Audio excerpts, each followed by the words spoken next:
Assalamualaikum warahmatullahi wabarakatuh. Selamat pagi anak-anak semuanya. Kembali kita di mata pelajaran simulasi dan komunikasi digital. Pada pertemuan kali ini kita akan membahas materi lanjutan tentang bagaimana cara menyunting ataupun memformat dokumen pengolah kata.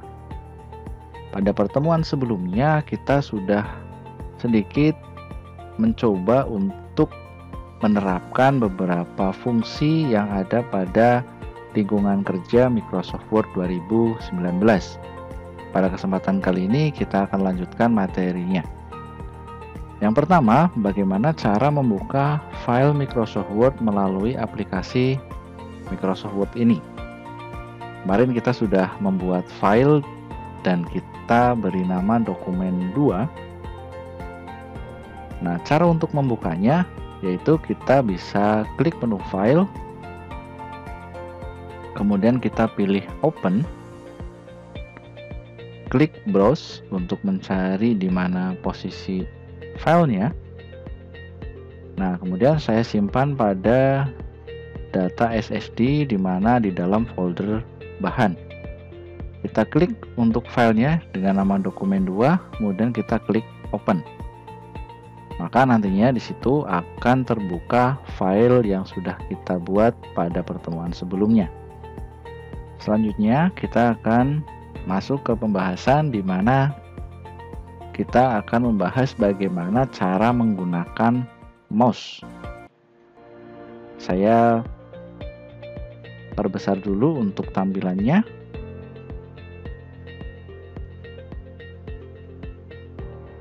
Nah, mouse di situ ada dua buah tombol, yaitu tombol klik sebelah kiri dan juga tombol klik sebelah kanan. Dan di antara tombol tersebut ada yang namanya scroll bar. Pada penggunaan mouse itu ada beberapa istilah. Yang pertama yaitu ada klik kiri, di mana di situ kita menekan tombol kiri mouse yang digunakan untuk memilih objek. Kemudian ada klik kanan, di situ kita menekan tombol kanan pada mouse, di situ untuk menampilkan menu khusus. Sebagai contoh, klik kiri pada gambar di sini, kemudian kita klik kanan untuk menampilkan menu khusus. Nah, di situ untuk fungsi dari klik kiri dan juga klik kanan. Ini untuk menu khususnya pada objek yang kita pilih. Kemudian ada yang namanya double click, yaitu menekan tombol kiri mouse sebanyak 2 kali secara cepat. Dan biasanya di situ digunakan untuk menjalankan program. Sebagai contoh, ketika kita akan membuka suatu program yang ada pada desktop, di sini kita bisa menggunakan istilah double click yang ada pada mouse untuk membuka browser, membuka Word atau aplikasi yang lainnya. Selanjutnya ada istilah drag, di mana kita menekan tombol kiri mouse, kemudian kita tahan sambil menggeser. Nah, setelah pada posisi yang diinginkan, kemudian klik kirinya kita lepaskan. Nah, di situ istilah drag bisa kita terapkan ketika kita akan memblok yang namanya kata maupun kalimat pada sebuah dokumen. Itu beberapa istilah yang dapat kita jumpai, dapat kita pakai juga ketika kita menggunakan mouse. Selanjutnya,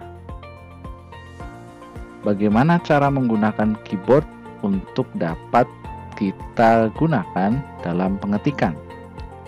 Di situ saya tampilkan untuk gambar keyboard. Nah, di sini pada keyboard ada beberapa tombol yang harus kita pahami fungsinya ataupun kegunaannya. Yang pertama ada yang namanya tombol karakter, di mana di situ digunakan untuk mengetik. Di antaranya ada tombol angka, kemudian ada tombol huruf, dan juga tanda baca yang bisa kita jumpai di sini. Kemudian ada tombol Shift. Di situ berfungsi untuk mengetikkan huruf besar atau huruf kapital ya. Bisa juga untuk menggunakan tombol Shift itu untuk menampilkan lambang-lambang khusus yang berada di bagian atas tombol karakter.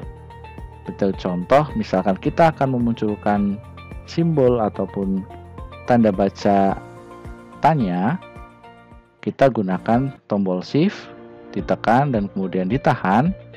Setelah itu kita tekan tombol yang ada tanda tanyanya, maka otomatis nanti akan muncul tanda tanya pada area kerja kita. Kemudian ada yang namanya tombol fungsi, dan biasanya di situ diawali dengan huruf F. Di sini, ini tombol fungsi, ada F1 sampai dengan F12. Ini digunakan untuk menjalankan perintah cepat. Seperti halnya misalkan kita akan mengganti nama pada sebuah file ataupun folder, perintah cepat yang bisa kita gunakan menggunakan tombol fungsi yaitu kita menekan tombol F2, atau misalkan F12 yang bisa kita gunakan untuk mempercepat perintah penyimpanan dokumen. Selanjutnya ada yang namanya caps lock. Di atas tombol Shift di sini digunakan untuk membuat huruf kapital semuanya. Jadi ada huruf A, S, D, F ataupun yang lainnya. Ketika kita sudah menekan tombol caps lock, otomatis hurufnya akan besar semua. Kemudian ada backspace. Ini. Di situ berfungsi untuk menghapus satu karakter ke sebelah kiri atau banyak karakter ya. Jadi di situ sudah ada anak panahnya, di mana ketika kita kursornya berada di sebelah kanan kata, ketika kita tekan tombol backspace, otomatis kata ke sebelah kiri ke sini itu otomatis akan terhapus. Kemudian ada tombol enter yang bisa kita gunakan untuk berpindah ke baris berikutnya atau pindah ke bawah atau berpindah ke paragraf berikutnya.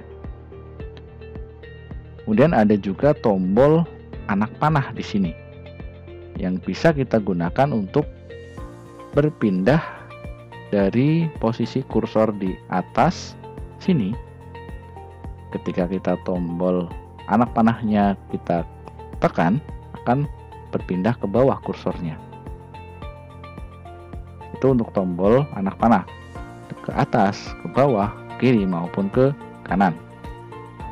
Selanjutnya ada tombol pengeditan, di mana tombol pengeditan di situ diantaranya ada tombol delete yang bisa kita gunakan untuk menghapus karakter ataupun kata maupun kalimat ke arah kanan.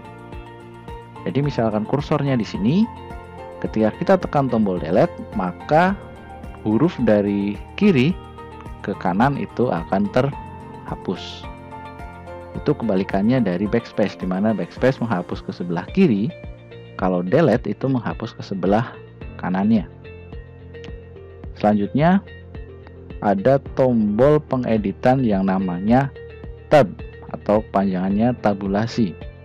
Di situ digunakan untuk memindahkan kursor dalam satu tabulasi ke sebelah kanan, di mana biasanya di sini kita pakai ketika akan memberikan efek kalimat pertama pada sebuah paragraf itu masuk ke dalam. Bisa kita jumpai pada pengetikan di atas sini.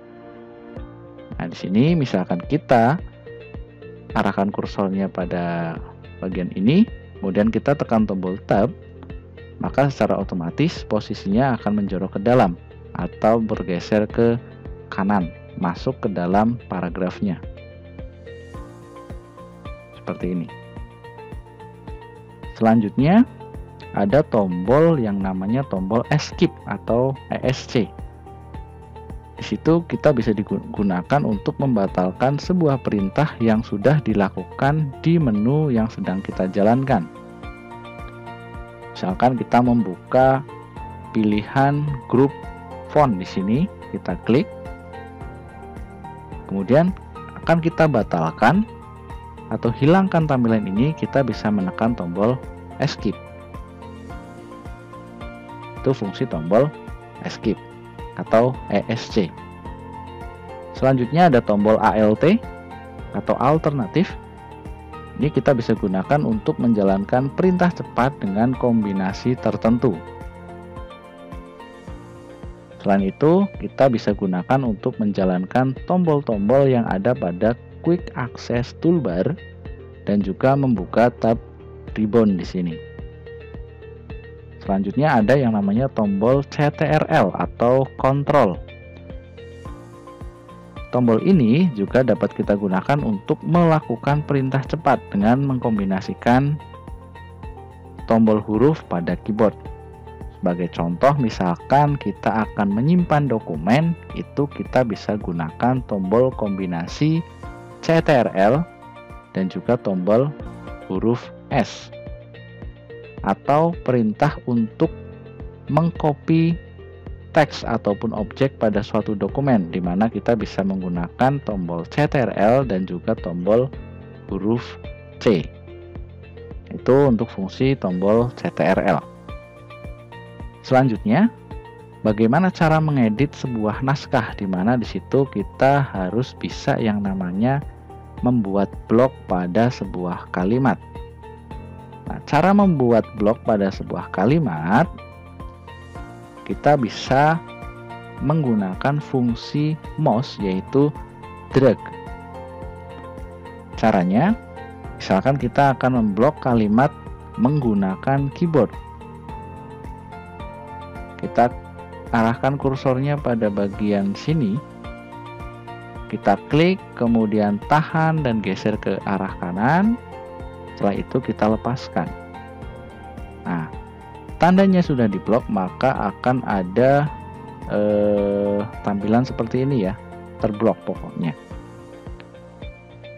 Kemudian cara pengeditan naskah selanjutnya yaitu bagaimana cara mengcopy kalimat yang sudah kita blok ke posisi yang lainnya. Caranya, ini kalimat sudah kita blok, kita pilih yang namanya icon copy yang fungsinya untuk menyalin objek yang sudah kita blok ke tempat yang lainnya. Kita klik icon copy, kemudian kita arahkan kursornya akan diletakkan di mana? Kalimat di sini, kemudian kita klik tab home, pilih paste.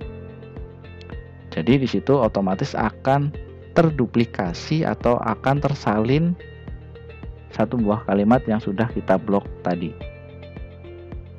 Nah, selanjutnya bagaimana cara untuk memindahkan kata atau kalimat yang sudah tadi kita kopikan. Misalkan ini kita pindahkan ke bagian atas sini. Caranya, kita blok lagi, kemudian kita pilih cut. Arahkan kursornya akan dipindahkan kemana, kemudian kita klik icon paste. Otomatis kalimat yang tadi sudah kita pilih dan siap kita pindahkan akan berpindah ke posisi kursor yang kita inginkan.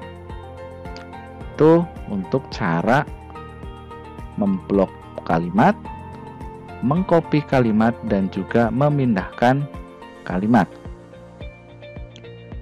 Nah, selanjutnya pada pembahasan ini kita belajar bagaimana cara untuk membuat daftar urutan dengan nomor maupun simbol, atau istilahnya yaitu bullet and numbering.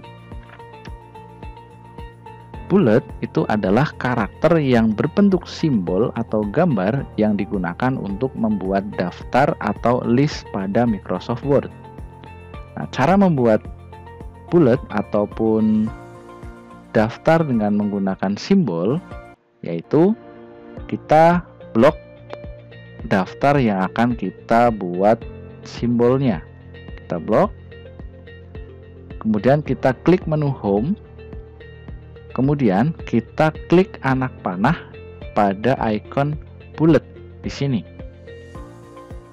Setelah itu kita tinggal pilih simbol mana yang akan kita gunakan. Misalkan ini. Klik, maka otomatis daftar di situ akan lebih rapi dengan adanya simbol di sebelah kirinya.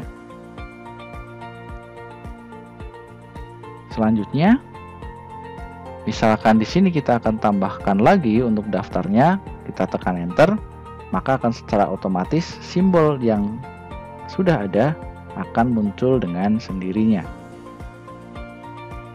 Selanjutnya, ada istilahnya yang namanya numbering. Numbering di situ adalah penomoran yang berbentuk angka ataupun huruf yang dipakai dalam membuat list atau daftar pada Microsoft Word. Kalau tadi di sini menggunakan simbol, sekarang kita menggunakan angka maupun huruf. Caranya, kita blok juga list ataupun daftar yang akan kita buat numbering. Kemudian kita pilih tab Home, kemudian kita pilih numbering. Ingat, kita klik yang anak panahnya. Setelah muncul pilihan atau numbering library, kita tinggal pilih mau numbering yang model mana, ataukah angka maupun huruf atau bahkan angka Romawi. Misalkan di sini kita pakai angka ini, number alignment left. Kita klik, maka secara otomatis daftar di sini akan muncul angkanya di sebelah kirinya. Ketika kita akan menambahkan daftar lagi, kita posisikan di kalimat yang terakhir, kita tekan enter, nantinya secara otomatis akan muncul angka selanjutnya dan nantinya bisa kita tambahkan daftar selanjutnya pula. Dan seterusnya ketika nantinya kita akan menambahkan, kita tinggal tekan tombol enter. Nah, selanjutnya, jika kita sudah melakukan pengeditan atau penambahan konten pada dokumen kita, pastinya kita akan menyimpan dokumen yang sudah kita edit.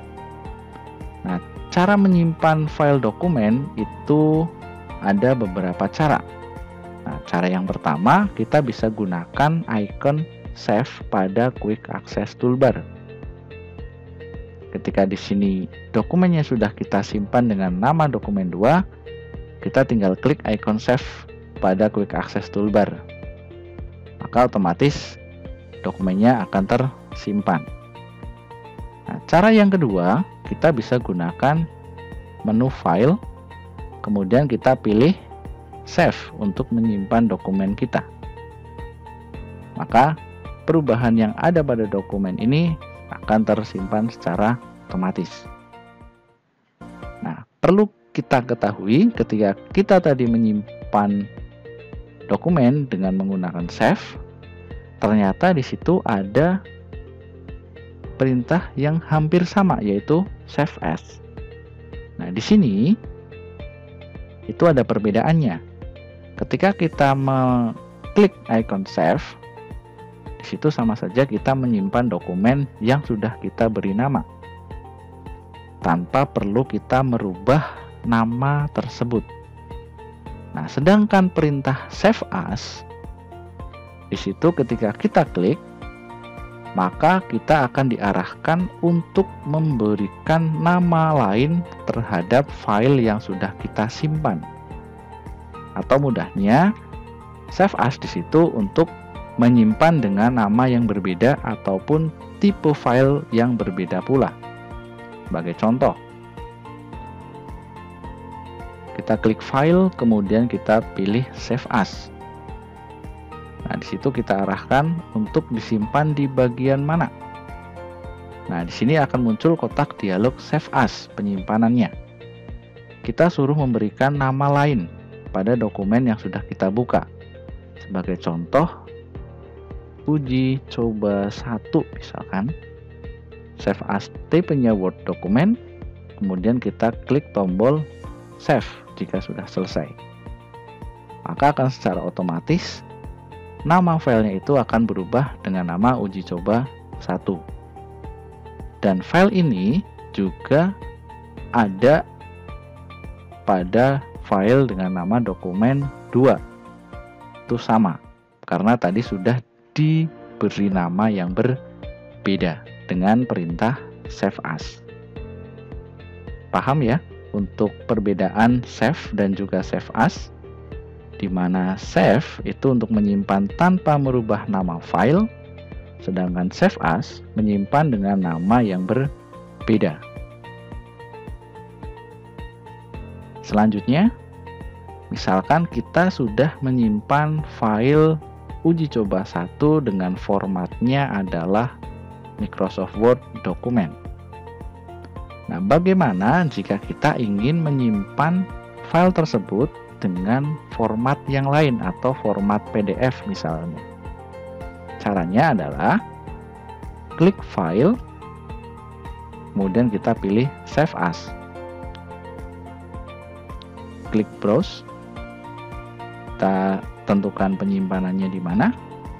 Setelah itu, file name-nya uji coba 1 atau nama filenya uji coba 1, kita tinggal ganti tipenya yang awalnya Word dokumen, kita ganti menjadi PDF. Klik pada bagian save as type-nya, kita ganti PDF. Kemudian kita klik tombol save. Nah, di situ file yang awalnya tadi dokumen akan tersimpan dengan format yang lain dengan nama yang sama, yaitu uji coba 1, dengan tipe filenya adalah PDF dokumen. Nah, sampai di sini ada gambaran untuk fungsi dari save maupun save as pada dokumen ya. Insya Allah kalian paham. Oke. Sampai di sini dulu untuk pembahasan pada pertemuan kali ini. Kita lanjutkan materinya di pertemuan berikutnya, yaitu kita bisa membahas, kita akan membahas bagaimana cara membuat header dan footer, kemudian bagaimana cara membuat kolom pada Microsoft Word, dan juga menambahkan ilustrasi pada Microsoft Word. Sampai di sini dulu untuk pembelajarannya. Saya akhiri. Wassalamualaikum warahmatullahi wabarakatuh.